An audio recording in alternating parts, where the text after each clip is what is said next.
नाज़रीन, बड़ी खबर यह है कि 30 मार्च 2026 को RAF लैकनहीथ बरतानिया के इस एयरपोर्ट पर 12 अमेरिकन A-10C थंडरबोल्ट 2 तैयारे लैंड होते हैं। इन जहाज़ों का एक और नाम भी है, इसका नाम है रैथ हॉग्स। रैथ हॉग्स का मतलब है जंगल के सूअर।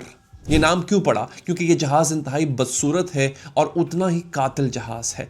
Piece Air National Guard Base New Hampshire America से ये उड़ान भरता है और मिडिल ईस्ट की तरफ ये जाता हुआ दिखाई देता है। और आज नाजरीन, जब मैं वीडियो बना रहा हूँ, मज़ीद 6 A-10S RAY लैकनहीथ पहुंच चुके हुए हैं। टोटल 18 रैथ हॉग्स यानी टोटल 18 जंगली सुअर 2 दिनों में पहुंचे हैं इस एयरपोर्ट के ऊपर। पहले से 12 ऑलरेडी मशरिक़ वस्ता में मौजूद हैं, अब इनकी तादाद डबल हो गई है। सवाल ये है कि ये जो 10 A-10 रैथ हॉग भेजे जा रहे हैं, ये जहाज़ करता क्या है? ये इतनी इंपॉर्टेंट बात क्यों है कि मैंने बाकायदा इस पे व्लॉग बनाने का सोचा? इससे इशारा क्या मिलता है दोस्तों? ये जहाज़ क्लोज एयर सपोर्ट के लिए बना है। मतलब जो ज़मीन पे फ़ौज लड़ रही हो और ये जहाज़ क्या करता है, ये ऊपर से उस फ़ौज की मदद करता है। 30 mm GAU-8 एवेंजर तोप लगी होती है। ये इस तोप का नाम है, इसका जो साइज़ है वो 30 mm का होता है। 3900 राउंड्स पर मिनट, तकरीबन 4000 गोलियां ये 1 मिनट में बरसा सकता है। टैंक चीर के रख देता है, आर्मर्ड व्हीकल्स को तबाह कर देता है। जो ग्राउंड पे ट्रूप्स होते हैं, जो ज़मीनी फ़ौज होती है, ये उसकी हिफाजत करता है। अगर अमेरिका, सवाल ये है दोस्तों, अगर अमेरिका सिर्फ बमबारी करना चाहता है ईरान पे, तो उसके लिए B-52S तैयारे काफ़ी हैं। अगर अमेरिका सिर्फ और सिर्फ जहाज़ तबाह करना चाहता है तो F-35 उसके लिए काफ़ी है। ये जो A-10 रैथ हॉग बुलाया जाता है, क्यों बुलाया गया है? ये तब आता है नाजरीन जब ज़मीन पे उतरना हो फ़ौज ने। ये ग्राउंड इन्वेजन का पहला इशारा होता है, लेकिन ये सिर्फ पहला इशारा है। आज मैं आपको पूरी तस्वीर दिखाने जा रहा हूँ। पहला ये कि ग्राउंड इन्वेजन के तमाम निशानियाँ जो है, यानी ज़मीनी हमले की तमाम निशानियाँ पूरी होती जा रही हैं। दूसरा कि ख़श्म एक जजीरा है, ईरान का जजीरा है, जिसके अंडरग्राउंड, जिसके ज़ेरे ज़मीन किले बने हुए। इसकी हकीकत क्या है? अमेरिका ये क्यों हथियाना चाहता है? तीसरा, इज़राइल का ना ख़त्म होने वाली जंग का ख्वाब, जो कि अब लग रहा है कि रुकेगा नहीं। एक जंग रुकेगी, एक और शुरू हो जाएगी और बाकायदा इसका ऐलान हो चुका है। चौथा, चाइना पाकिस्तान का 5 नुकाती प्लान जो दुनिया बदल सकता है। तो आइए आगाज़ करते हैं अपने इस व्लॉग का। इससे पहले कि हम आगे बढ़े, एक रिक्वेस्ट आपसे हमेशा रहती है, अगर आप हमारे काम को पसंद करते हैं, चैनल को सब्सक्राइब कीजिए, फेसबुक पर फॉलो कीजिए, और अगर आप मुझसे लाइव इंटरेक्शन करना चाहते हैं, यानी लाइव गुफ्तगू हो हमारी, तो फेसबुक पेज को सब्सक्राइब कीजिए। अब नाज़रीन, पहले समझिए A-10 रैथ हॉग क्या चीज़ है। ये जहाज़ बेसिकली 1970 में बनाया गया था, कोल्ड वॉर के दौरान सोवियत टैंक्स के खिलाफ। इस जहाज़ की ख़ास बात क्या है? पहली ये कि इस पे 30 mm की एक तोप कैनन लगी होती है। उसका नाम है GAU-8/A एवेंजर। 7 बैरल्स होती हैं इसके अंदर। 4000 के करीब ये राउंड पर मिनट फायर कर सकता है। 1 सेकंड में 65 गोलियां दाग सकता है, टैंक चीर सकता है, आर्मर को, सख्त लोहे के आर्मर को पिघला सकता है। दूसरा क्या है? वो है टाइटेनियम बैथ टब। कॉकपिट के इर्द गिर्द ना टाइटेनियम का एक आर्मर, एक कवच होता है। मतलब ये कि पायलट को गोली अगर लगी भी तो वो गोली उस टाइटेनियम के आर्मर के आर पार नहीं हो सकती। पायलट जो है सेफ रहता है। ये जहाज़ जो है वो नुकसान उठाकर भी उड़ सकता है और अपना काम कर सकता है। तीसरा, ये लो एंड स्लो, यानी ये जहाज़ बहुत धीमा उड़ता है, 1000 फीट से भी नीचे की बुलंदी पर उड़ता है ये, और ये लंबे वक्त तक एक जगह पर रुका रह सकता है। ये इसकी खासियत है, यानी बैटल फील्ड के ऊपर ये घूम सकता है। अगर एक बहुत ही क्लोज प्रॉक्सिमिटी के अंदर लड़ रही है फौज, तो ये उसके ऊपर हॉवर करता रहेगा। ग्राउंड ट्रूप्स की मदद करना इसका सबसे बेसिक काम होता है। और चौथी चीज वो है weapons load. AGM-65 Maverick missiles ये टैंक तबाह करने के लिए इस पे लोडेड होते हैं। फिर APKWS रॉकेट्स होते हैं, ये गाइडेड रॉकेट्स होते हैं।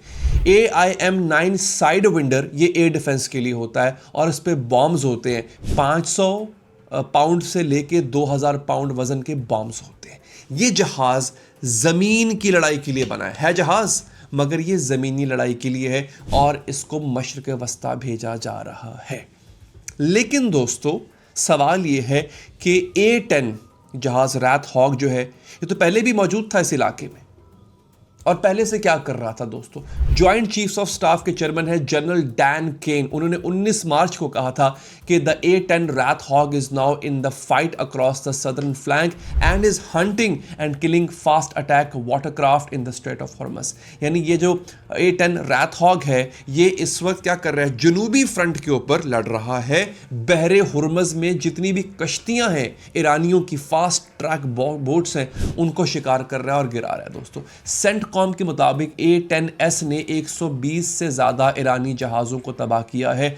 44 माइन लेयर्स यानी बारूदी सुरंगें बुझाने वाले जहाज़ जो हैं उनको तबाह किया गया है। फास्ट अटैक बोट्स पर निशाना बनाया गया है और ये इसका समंदरी काम है जो कि पहली बार इससे लिया गया है। लेकिन अब जो मज़ीद कुमक भेजी गई है वो ज़मीन के लिए। ये सब बातें बताना मकसद आपको डराना नहीं है, और ये मकसद भी नहीं है मेरा कि ईरान जो है वो इस वक्त इसके बाद ख़त्म हो जाएगा। बताने का मकसद ये है कि ये जो लोग कह रहे हैं गुफ्तगू हो रही है, लड़ाई ख़त्म हो रही है, अच्छी बात है ऐसा हो, लेकिन इस वक्त जो रियलिटी हमें एक पैरेलल साइड पे नज़र आ रही है वो ये कि अमेरिका एक बहुत बड़ी जंग की तैयारी कर रहा है, जंग को अगले मरहले में ले जाने की तैयारी कर रही है। आप ज़रा सुनिए लैरी जॉनसन वो क्या कहते हैं। लैरी जॉनसन कौन है? ये फॉर्मर CIA एनालिस्ट हैं। एनालिस्ट एक बाकायदा जॉब होती है, ये आपके मेरी तरह तज्जियाकार नहीं होते। ये बैठ के CIA के अंदर इस बात का अंदाज़ा लगाते हैं तज्जियों और फैक्ट्स की बुनियाद पे कि कौन सा दुश्मन अगली चाल चलने वाला है। 30 साल से ज़्यादा का इनका इंटेलिजेंस का एक्सपीरियंस है। इन्होंने एक टॉक शो में आके एक प्रेडिक्शन की है। वो कहते हैं the United States will launch a ground attack this weekend. इसी हफ्ते अमेरिका ग्राउंड अटैक लॉन्च करेगा। If bad weather hits it may be pushed back till Monday और ट्यूसडे। अगर तो यूं कह लें कि मौसम ख़राब हुआ, जो कि आजकल आपको पता है, तो फिर वीकेंड के बजाय मैक्सिमम मंडे या मंगल तक बात चली जाएगी। समझ रहे हैं आप? और टारगेट्स क्या है? टारगेट्स है कैश्म आइलैंड। कार आइलैंड क्या है, कैश्म आइलैंड क्या है, बताता हूँ। कार आइलैंड ईरान का सबसे इंपॉर्टेंट गैस प्रोडक्शन साइट है। गैस यहाँ से प्रोडक्शन होती है उसकी।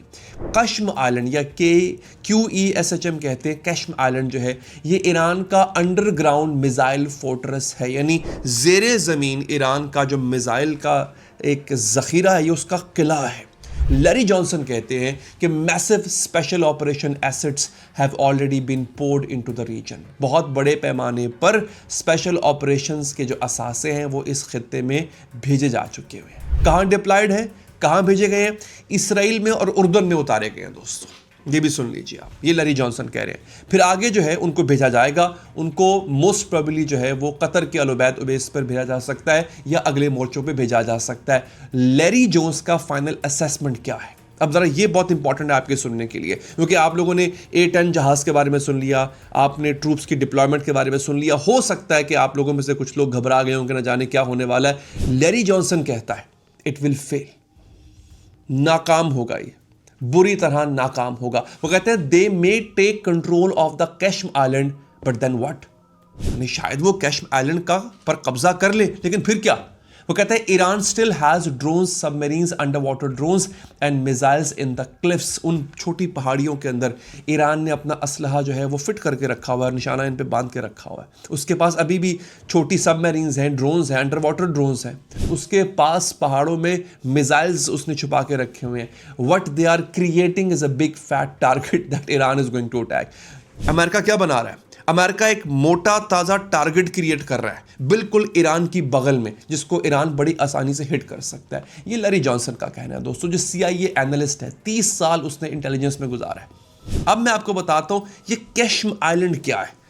अमेरिका इसको क्यों इतनी जल्दी हथियाना चाहता है, क्यों उस पर नज़र गाड़े हुए है?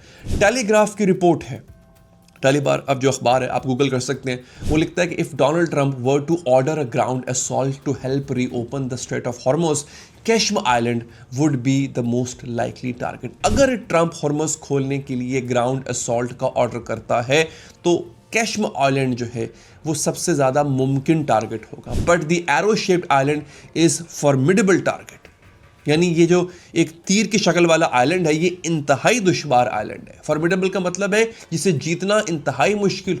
तो कश्म आइलैंड की हकीकत नाज़रीन ये है कि इसका साइज़ है 558 स्क्वायर माइल, यानी ये 1445 स्क्वायर किलोमीटर बनता है। ये पर्शियन गल्फ का सबसे बड़ा जजीरा है। लोकेशन क्या है? बहर हुर्मुज़ के बिल्कुल अंदर वाक़ है। ईरानी मेनलैंड से, ईरानी जो असल ज़मीन है, बड़ी ज़मीन है, उससे सिर्फ 22 किलोमीटर दूर है। बंदर अब्बास पोर्ट से सीधा कनेक्शन है इसका। इसके नेचुरल फीचर्स क्या हैं? यहाँ पर सॉल्ट केव्स हैं, दुनिया की सबसे बड़ी यहाँ पे नमक की गारें हैं, मैंग्रोव के फॉरेस्ट हैं यहाँ पे, फिर कैनियंस हैं और दीगर यहाँ पे जो है वो मिनरल्स पाए जाते हैं। यूनेस्को जियो पार्क 2006 से इसको रिकग्नाइज्ड किया गया है। ये बेसिकली एक टूरिस्ट डेस्टिनेशन था, सयाहों की जगह थी ये, लेकिन अब ये एक अंडरग्राउंड किला बनकर रह गया है दोस्तों। अब मैं आता हूं एक अगले हिस्से पे, वो बात जो सबसे खतरनाक है। अल जजीरा की रिपोर्ट के मुताबिक Qeshm houses striking Iranian capabilities within what is described as an underground missile city. आपको याद होगा, मैंने भी अपने व्लॉग्स में और मुख्तलिफ सहाफ़ियों से आपने सुना था कि ईरान ने एक मिसाइलों का शहर बनाया हुआ है मिसाइल सिटी के नाम से। आपको पता है वो कहाँ पर है?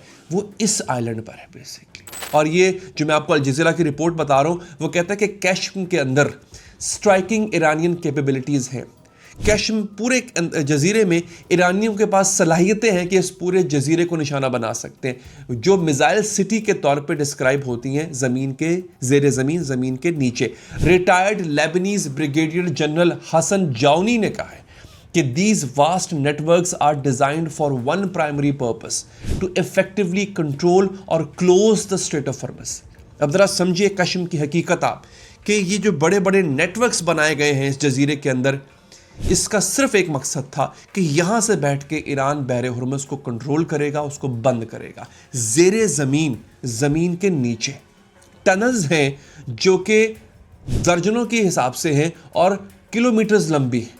फिर सेडिमेंट्री रॉक है और सॉल्ट फॉर्मेशंस के अंदर है। बंकर बस्टर बॉम्ब्स के लिए रेजिस्टेंस है, यानी यहाँ का जो नेचुरल पत्थर है वो कुछ ऐसा है कि बंकर बस्टर मिसाइल भी इसका कुछ नहीं कर सकता। फिर मिसाइल्स हैं, कौन कौन से?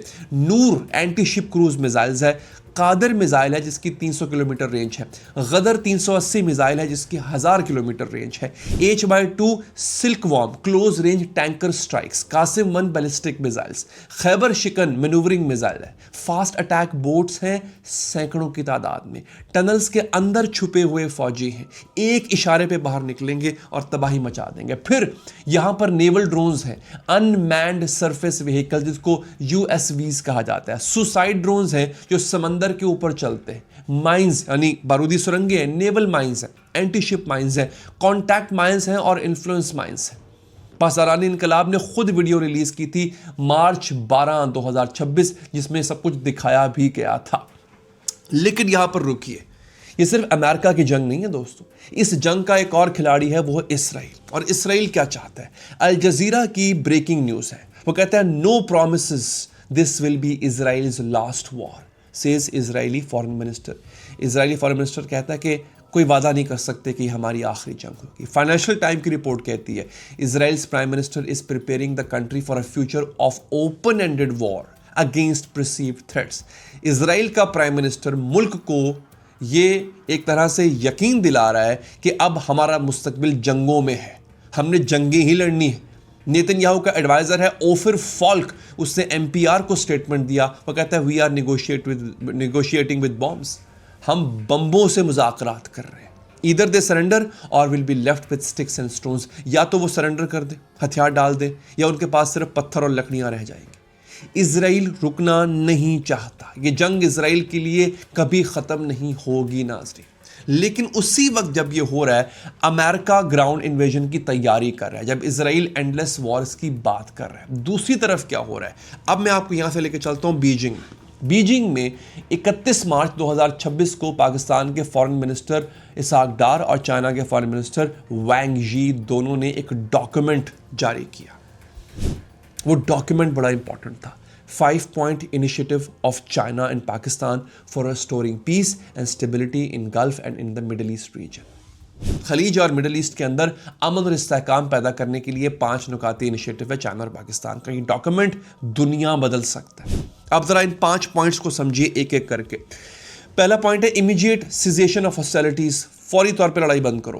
Humanitarian assistance must be allowed to all war affected areas, इंसानी खिदमत, इंसानी मदद की तमाम जराए हर उस एरिया में जाने की आज़ादी होगी जो इफेक्ट हुई है। फिर start of peace talks as soon as possible, जल्द अज जल्द अमन की बात शुरू होगी। फिर सोवरेनिटी, टेरिटोरियल इंटेग्रिटी, यानी ईरान और गल्फ स्टेट्स की जो खुद मुख्तारी है, इलाकाई सालमियत है, कौमी आज़ादी है और उनकी जो सिक्योरिटी है उसकी हिफाजत यकीनी बनाई जाएगी।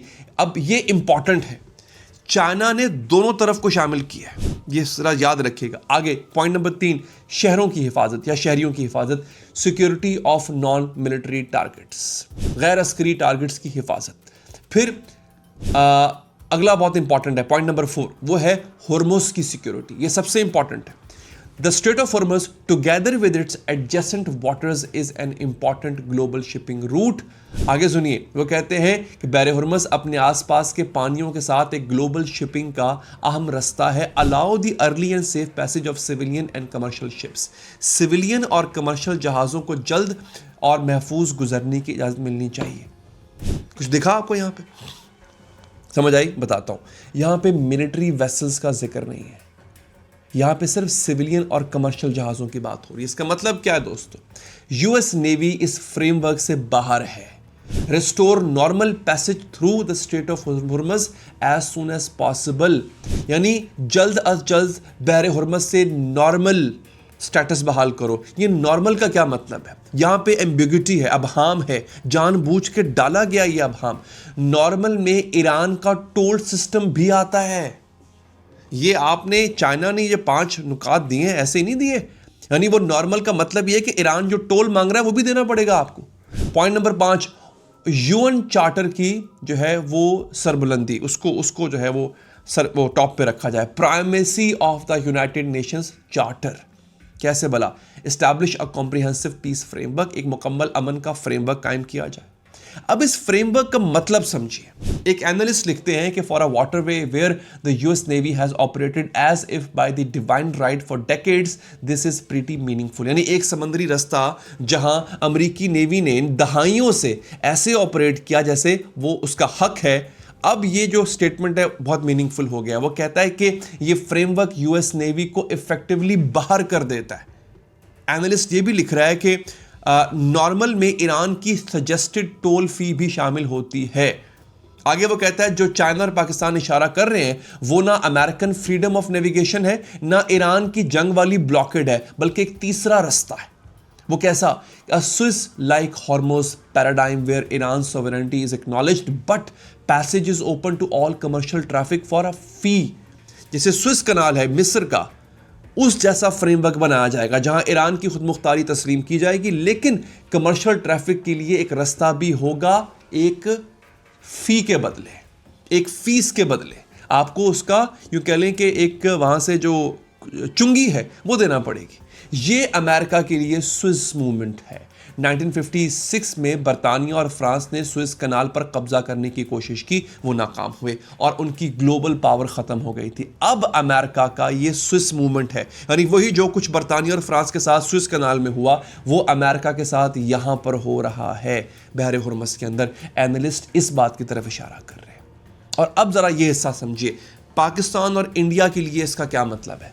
पाकिस्तान और इंडिया दोनों बहर हॉर्मुज़ से फ़ायदा हासिल करते हैं, तेल आता है। अगर हॉर्मुज़ बंद रहती है तो पाकिस्तान में जो हशर हो रहा है वो आपके सामने है। ऑयल प्राइसेस आसमान पे, पेट्रोल महंगा हो चुका हुआ है, बिजली महंगी है, इन्फ्लेशन बढ़ रही है, इकॉनमी जो है उस पर दबाव है। इंडिया का 80% तेल इंपोर्ट होता है और हॉर्मुज़ से एक बहुत बड़ा हिस्सा आता है। प्राइसेस बढ़ी हैं, रुपी कमज़ोर हुआ है, ग्रोथ पे असर हुआ है। अगर चाइना पाकिस्तान का प्लान कामयाब होता है तो फिर ये सब चीज़ें बेहतर हो सकती हैं। लेकिन एक बात याद रखें, ये ब्लॉकेड खुलने के बाद भी हफ्तों लग जाएंगे चीज़ों को नॉर्मलाइज होते हुए। तो दोस्तों अब सिचुएशन क्या है? सिचुएशन ये है कि अमेरिका ग्राउंड इन्वेजन की तैयारी कर रहा है। बहुत से एनालिस्ट ये कहते हैं कि ये जो मुज़ाकरात हो रहे हैं ये एक स्मोक स्क्रीन है। लेकिन आज की खबर ये है कि अब्बास अराक्ची जो ईरान के फॉरेन मिनिस्टर हैं, उन्होंने पहला इशारा दिया। इससे पहले तो ईरान कह रहा था कि मुज़ाकरात नहीं हो रहे, कोई गुफ्तगू नहीं हो रही। आज पहला इशारा दिया है, स्टीव विटकॉफ जो कि नुमाइंदा है ट्रंप का, उससे बात हुई है। ये एक मुस्बत पहलू है कि यहां से शायद बातचीत का आगाज हो जाए। ये वो मकाम है जहां पर ईरान और अमेरिका के मुज़ाकरात हों और पाकिस्तान जो है वो सालसी का किरदार अदा करे। मुझे लगता है कि यहाँ तक तो पाकिस्तान की सालसी की कोशिशें कामयाब हुई हैं कि पहला राब्ता ईरान के फॉरेन मिनिस्टर और जो स्टीव विटकॉफ है उसमें हो गया है। लेकिन एक और एनालिसिस भी है यहाँ पर मेरा। देखिए, IRGC इस वक्त इंडिपेंडेंट ऑपरेट कर रही है, कोई सेंट्रल फिगर नहीं है। मुश्तबा खामनाई हैं लेकिन वो मैदान अमल में नहीं है, वो ज़ख्मी है, वो इस हालत में नहीं है कि वो लीड कर सके। IRGC अपने जो उनका एक अपना एक पैराडाइम है, जिसकी मैं बहुत पहले एग्जाम्पल आपको दे चुका हूँ, मोज़ियाक डॉक्ट्राइन है, जिसमें 31 सूबों के 31 सूबाई कमांडर अपने तहीं ऑपरेट करते हैं, वो ऑपरेट कर रहे हैं। क्या कोई सेंट्रल फिगर की गैर मौजूदगी में अगर कोई अमन मुआहदा हो भी जाता है तो क्या पासराने इनकलाब उसको कबूल करेगी? ये एक सवाल है जो मैं आपके लिए छोड़े जा रहा हूँ। आपके कमेंट्स का मुझे इंतज़ार इसलिए रहता है क्योंकि उन कमेंट्स में तज्जिया होता है जो मेरे लिए बड़ा फ़ायदेमंद होता है। और अक्सर क्या होता है, मैं एक बात आपके सामने रख रहा हूँ, पहली बार मैं अपनी वीडियोज़ में आपके तज्जिए को भी शामिल करता हूँ। कई दफ़ा वो तज्जिया मेरा नहीं बल्कि आपका होता है। सो अगर आप कमेंट करेंगे बहुत अच्छा लगेगा। और हाँ, जब सब्सक्राइबर, हमारे फेसबुक के सब्सक्राइबर जिनके साथ मेरी लाइव गुफ्तगू होती है, जो उनके तज्जिए होते हैं, उनको फिर मैं अपने आने वाले व्लॉग्स में शामिल करता हूँ। बहुत मज़ा आता है, बहुत अच्छा लगता है। तो फेसबुक पेज को आप सब्सक्राइब भी कर लीजिए और अगर आप यूट्यूब पर देख रहे हैं तो वहाँ पर भी फॉलो और सब्सक्राइब कीजिए। अपना बहुत ख्याल रखिए नाजरीन। अल्लाह निगहबान।